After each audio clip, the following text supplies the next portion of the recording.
My name's Les, I'm an addict. Start off, thank everybody who's a part of the meeting, the committee for putting it on. Thanks for being asked to come up here. It's nice to be back in Euston actually. I was saying to my wife as I come in, I think it's over a year since I've been here. And I got clean in Essex, and this was the first meeting I did in London was Euston. And it's always been in my mind, it's always been a really strong meeting. It's a proper NA meeting as far as I'm concerned. I learned that next I come up here and I was seeing this and I was excited. I really liked it. I liked what was done here. I liked all the flyers, and sort of trying to take that back to Essex. And that was some step one stuff, surrendering, not being able to get my way.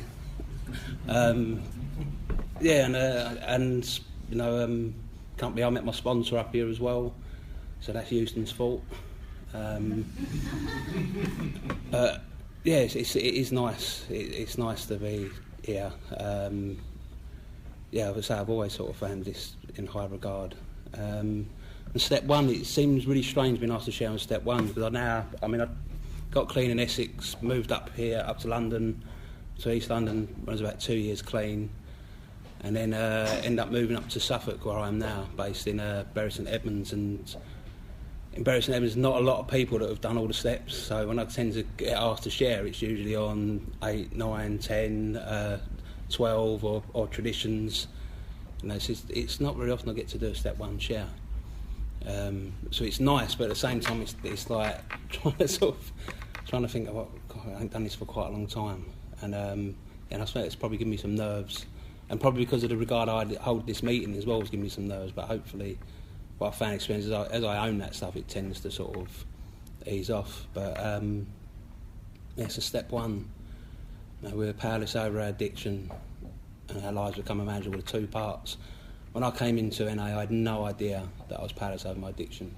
I did know I was powerless over drugs, but at the same time I then separated I separated alcohol and drugs. I got clean in the rooms of Narcotics Anonymous, back in Essex, where at the end of my using, nobody I knew went to treatment. I didn't know you could go to treatment. I thought that was just for celebrities. I thought there was one place called, one well-known place, and that was it. And so for me, it was a case of I was just liaising with a local agency. Which was pretty crap, to be honest. They weren't particularly helpful, but, especially the town I was in.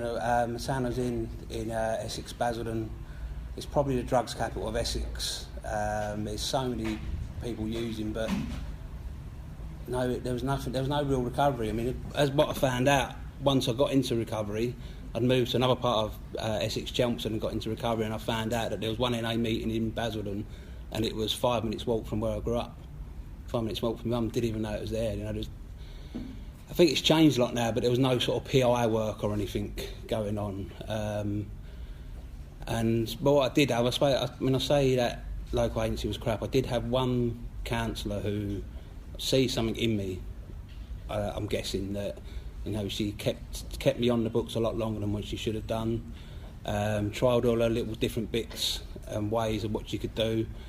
Some of you guys probably had know before the drink and drug diaries, which was just a complete and utter waste of time. Depending on whether I wanted to be really good or really bad, to depend what I'd write down on the sheets.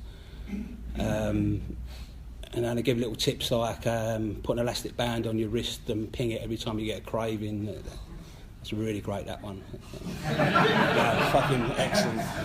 But, and just any suggestions, it's the whole thing I didn't understand, I'm not going to go into all the drugs, but my main drugs I was using at that point was cocaine. And so one of the things they were saying was, well, it's okay, just because I used to smoke skunk and that as well. But that was sort of at the end, I'd sort of not them. I was being told, just smoke the skunk instead, or, maybe if you keep that controlled drinking stuff and everything. It's just, that's fucking hell for an addict. To say to an addict, about controlled drinking or controlled using is just, that's a state of hell. That's what I sort of learned. I have no control. Once I put one in, I have no control at all. And And I was on her books about 8 months, and then sort of October time, she'd literally exhausted all the things that they did. They didn't promote 12 steps, but then what she did was she printed off a leaflet and gave me this leaflet that she'd done herself, when it had AA, NA and CA on it, and said, look, we've tried a bit, I've suggested try this. The only one I'd heard of was AA, and that was all American born-again Christians as far as I was aware. That was my whole knowledge of it, so not that, and I'm not an alcoholic anyway. CA, what's that, Cocaine Anonymous? Fucking hate cokehead. And there was NA, and it was like, well, I don't use heroin. I ain't going with the smackheads, so no, I ain't going to bother with that. And then come to December 26th, 2007, I relapsed again for the last time. I've sort of come round on the 27th, day after Boxing Day, and it's like, I can't fucking do this. Can't do this again. And that sort of bit of not understanding, though, I'd actually stopped using cocaine at that point, and any other sort of what I called drugs 6-7 months before, and I was just constantly relapsing on alcohol, but I weren't an alcoholic.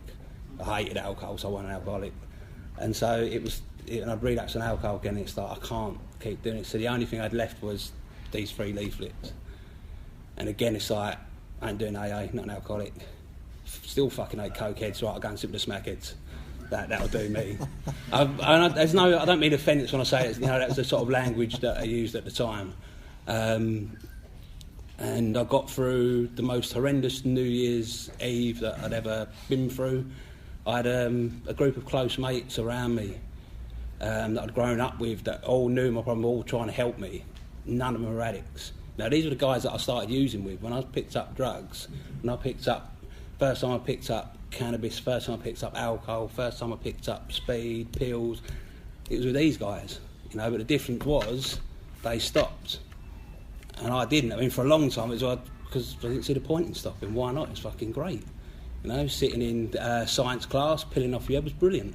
I didn't understand why they didn't want to do it, I just didn't get it. They'd all look at me like I was mad, and I couldn't see why they wouldn't want to. But yeah, so these guys sort of, they were trying to look out for me, but they had no idea about addiction. And this is the thing I'm sort of trying to say, I was surrounded by people who didn't know anything about addiction. And so their theory was, to keep me safe for New Year's Eve, was, right, you need to come out with us and we'll look after you, because otherwise you're going to use. So they then took me to a private drinking club in Leon-C, where they'd literally pinned me into the booth, all around me while they're all drinking. I could watch everyone disappearing for lines in the toilet. And it was absolute hell. And it's just, that was the bit I didn't understand, because they wouldn't let me, if I'd have tried to have a drink, they were the sort of people that would knock me out before letting me get a beer or have a line. And I can remember sort of New Year's Eve going outside afterwards and saying, oh, this is great, and I was going, I want to fucking die. I want to die, fuck off, I hate all of you.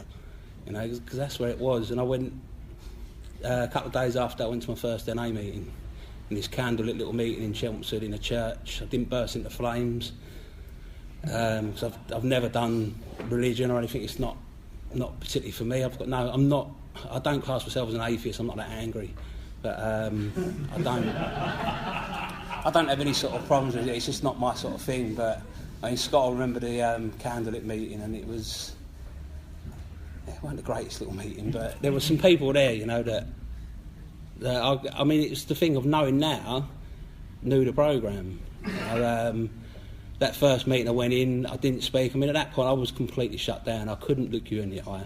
I couldn't hold a conversation. I had really long sort of hair which would be covered over my face. I'd have a mad array of hats. It looks a bit like Cousin It's Cousin, I suppose, isn't it? But I just didn't. I just went inside, nowhere else to go. I was dragged up for a white key ring. This woman come along, give me a big hug and a smile, and it scared the absolute life out of me. But I had nowhere to go, and I kept going.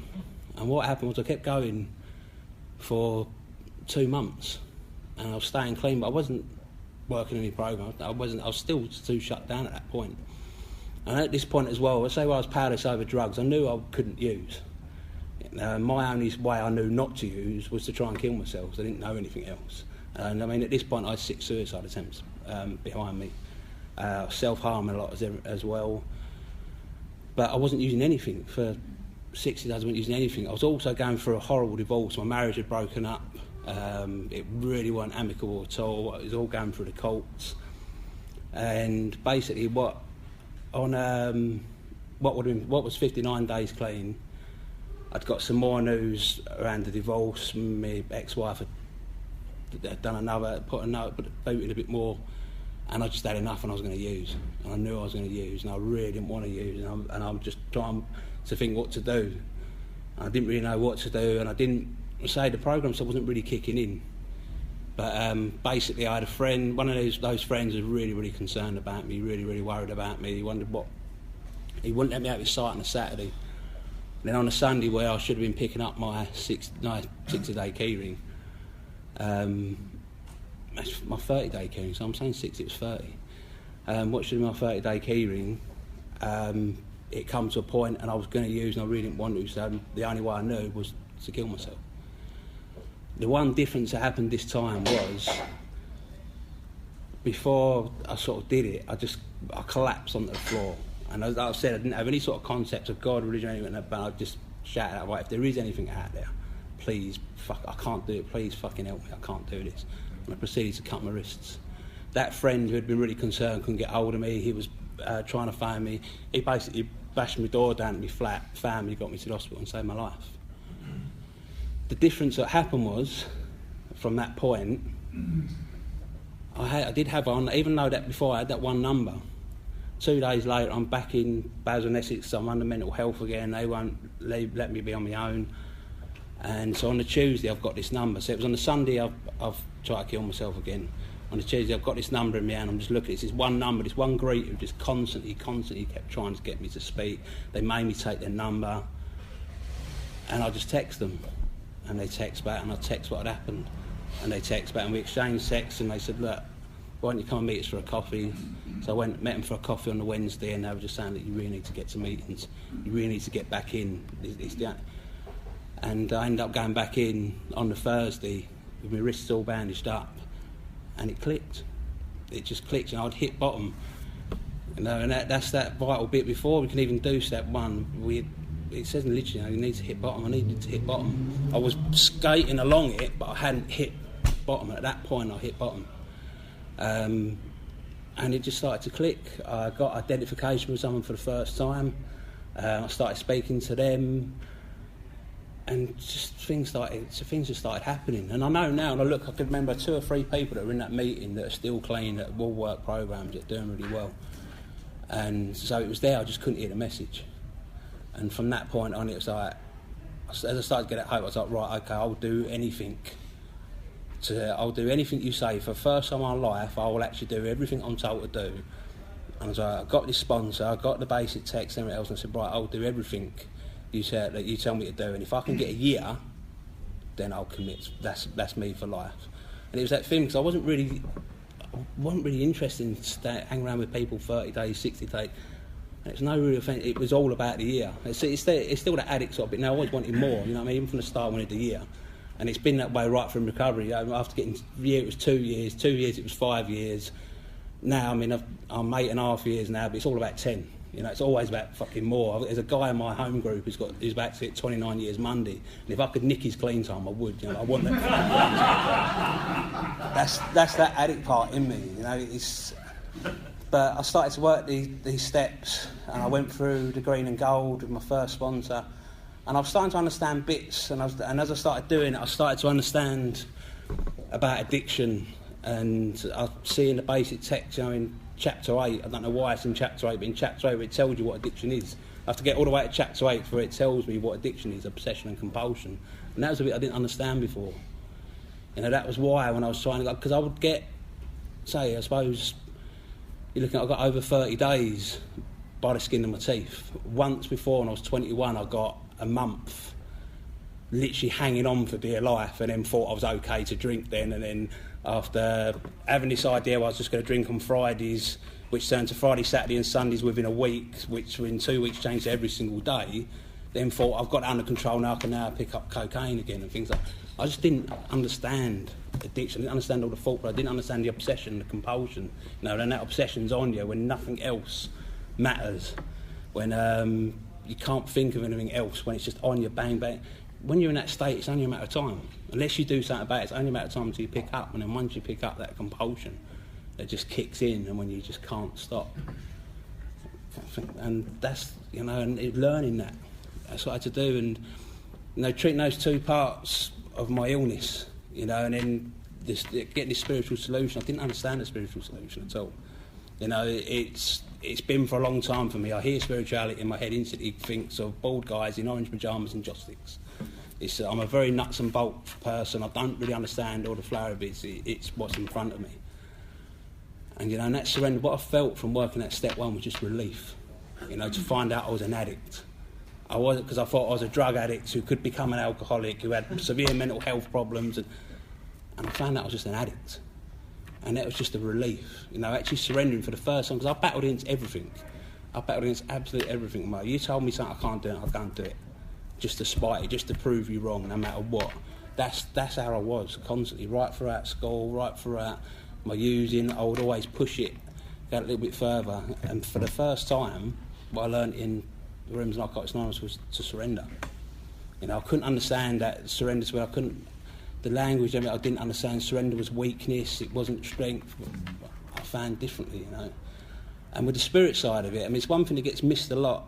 Cause we always hear jails, institutions and death. Well, actually in Who is an Addict, it actually states at the conclusion of jails, institutions, dereliction and death. And I hear all this stuff about the spirit and things like that, and for me, my spirit was derelict. That's where it was. Because I was feeding my addiction. I had two things. I had my spirit and I had my addiction. I was feeding the addiction and I was neglecting. If you look at the word derelict in a dictionary, another thing I learned in recovery, it means neglect, in a state of neglect. And my spirit was not getting fed. And then what happened is you guys in NA teaching me and showing me and learning to surrender and learning to go with this process, I started to feed my spirit, and my spirit became stronger than my addiction. And that was one of the parts I had to learn. I had to learn that stuff. And I say, when I talk about surrender and battle, I'll give you an example. I just said about a dictionary. I was told to get a dictionary, early recovery, so I got a dictionary. And I was starting to look up these words. When you got things like humility, that means humiliation. The dictionary, no, it doesn't. Well, that dictionary is clearly wrong. I've got and this is true. I bought a Webster's dictionary from one of the cheap shops. I can't think what one it was now, but so that's obviously wrong. Find that right. Go and get another one, the next expensive one. An addict, so I was still being tight wherever I can. So then I've got a Collins dictionary. That's fucking wrong. I need the Oxford dictionary. That's what I need. The proper, not these American fucking. I need the proper English dictionary. So then I get the Oxford dictionary to when it's like, fuck, okay, it's 3 dictionaries. Oh, maybe I'm wrong, but that's what it was for me. That's what it's like with a surrender.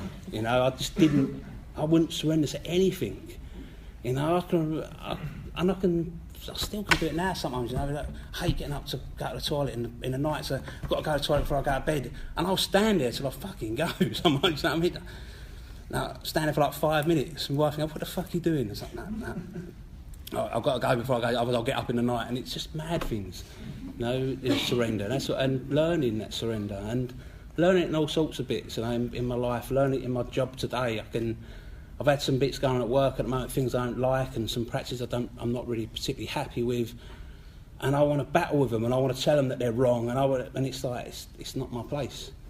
It's part of the course. I work in the private sector, and it goes against some of my morals really, but I'm paid to do a job and I have to sort of go.